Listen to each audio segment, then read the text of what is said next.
Hello, professors and classmates. This is Rebecca Williams presenting for COM425, Critical Case Study 12.1, entitled Diamonds Are Forever. On page 281 in Mumby, we see a quote from Echo, 1979. A democratic civilization will save itself only if it makes the language of the image into a stimulus for critical reflection, not an invitation for hypnosis.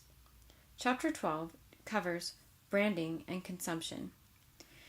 The case study 12.1 explores the diamond industry branding, which began around the turn of the last century when diamonds were discovered in the late 1800s.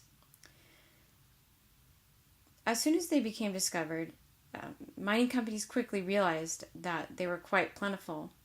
If they didn't act, the price of the diamonds would begin to fall. So a cartel of companies, that is now called De Beers, was formed. De Beers used careful control over the mining and production of how many diamonds would make it onto the public market, thus creating the illusion of scarcity and value. This illusion, which was maintained carefully over the next 100 or so years, came through absolute control, image creation, and a social reality that they constructed as part of their ad campaigns.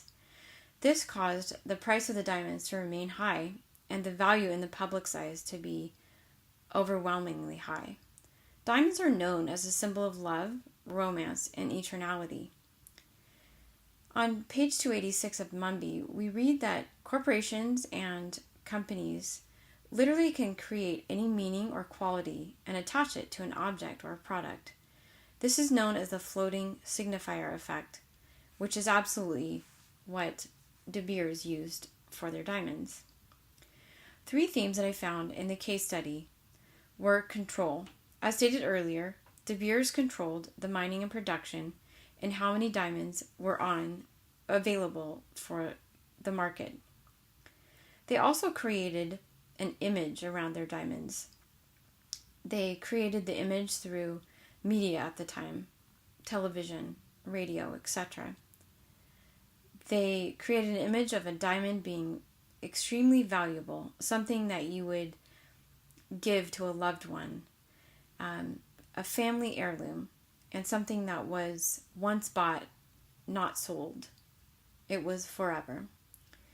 Part of their most successful, and honestly one of the most successful ad campaigns in the 20th century, came out in the 1940s, which stated simply was, a diamond is forever. By creating the eternality of diamonds, their product would last literally forever. They also created the social reality, which in particular was based overseas in the country of Japan. In the 1960s, 1500 years of tradition said that you didn't get a diamond engagement ring in Japan.